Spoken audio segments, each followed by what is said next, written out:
Welcome to the Committee on the Budget's hearing regarding the President's fiscal year 2024 budget request. Today, we're delighted to have Director of the Office of Management and Budget, the Honorable Shalonda Young, with us. Welcome. I appreciate your reaching out to me and starting this business relationship and your good faith efforts to work with me and my colleagues on the Republican side of the aisle. And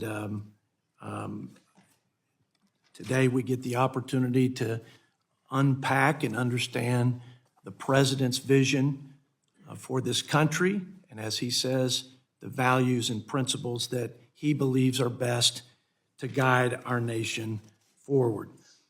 With that, I want to yield myself such time as I may consume for my opening statement. Over the last 2 years, this administration's reckless spending and failed economic policies have resulted in continued record inflation, soaring interest rates, and an economy in a recessionary tailspin with the prospect of a catastrophic, and I would say irreparable, debt crisis looming over the horizon. 2 years. 2 years under this president, $10 trillion in spending, $6 trillion of which has been added to the national debt, all of which has ignited a cost of living crisis for working families who are struggling to survive. Taxing our job creators back to their knees as they try to get back on their feet after a nationwide shutdown. Paying people more to stay home than to go back to work, and waiving work requirements for able-bodied adults, trapping a whole new generation of Americans in poverty and government dependence. Weaponizing, and this is personal for me, being from West Texas, the energy capital of the world. Weaponizing a whole-of-government assault on American energy, the lifeblood of our great economy, a cornerstone of our national security, and the blessing of affordable electricity and gas for families across the country. This administration, I believe, has sown the wind of disastrous economic policies, and the American people are reaping the whirlwind of its cruel consequences.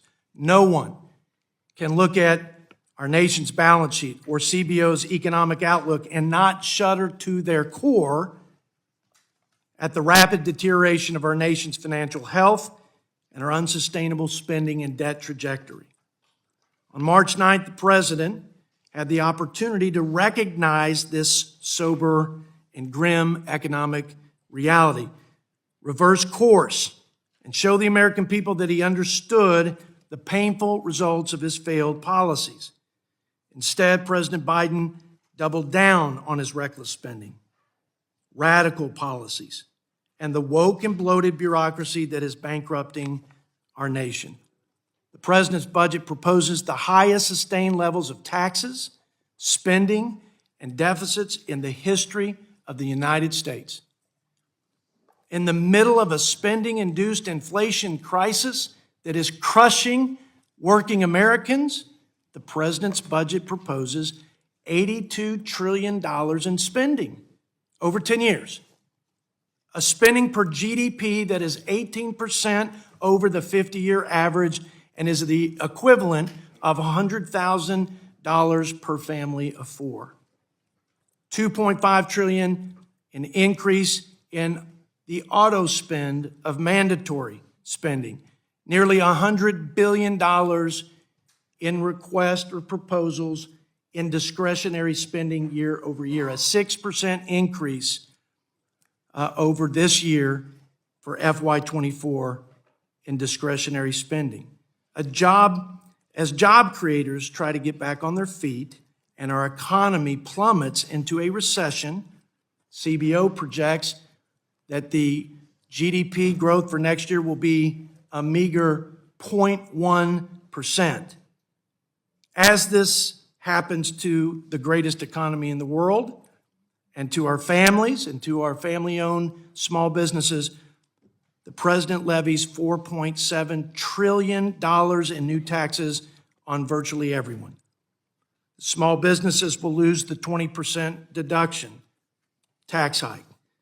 Families will lose marginal rates where they were able to keep, after Republican tax reform, $2,000 more of their hard-earned money in their pockets, in their savings accounts.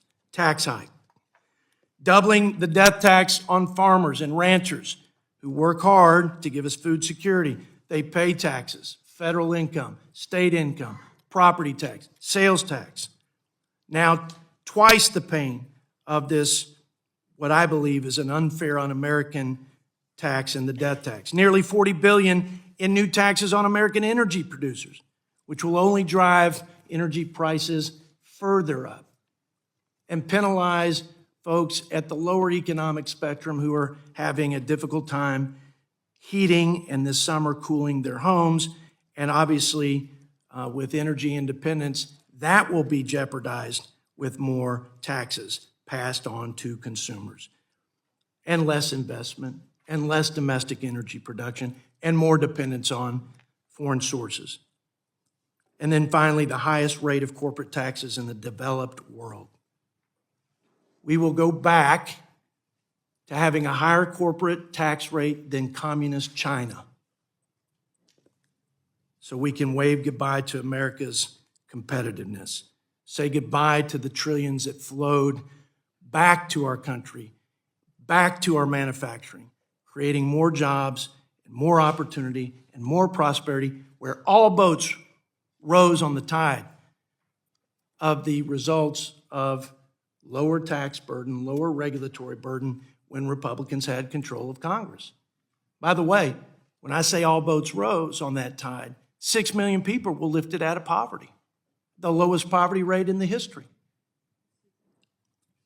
And what will Americans get for this unprecedented expansion and reimagination of the people's government? They're going to get more inflation, more shrinking paychecks, more skyrocketing prices at the grocery store and gas pump, soaring interest rates, more labor shortages, more of a culture of dependency, and overall a weaker economy and a more vulnerable nation. Are we going to get more safety and security for our nation? Nope. More economic freedom and prosperity? Nope. Greater access and lower cost of health care? No. Stronger and more resilient real infrastructure? In sum, are we doing our job as lawmakers of the greatest country in the world, as stewards of taxpayer resources, as fiduciaries of our children's future? Are we giving our children a safer, stronger, freer America? Not even close, in my estimation. Not even close. What I believe we're getting is more wasteful, woke, and bloated bureaucracy, a 20% increase in EPA. And we're asking for more spending. We're in an inflation crisis, and we're asking for 2,400 new climate activists disguised as EPA employees. We're going to get more infiltration of leftist ideology through divisive, in my opinion, divisive politicization of race and sexuality. Not running a better government, not running a more accountable government. The list is long. I'll spare you.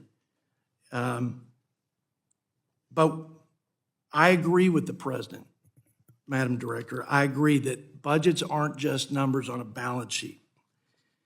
They are a set of values and principles.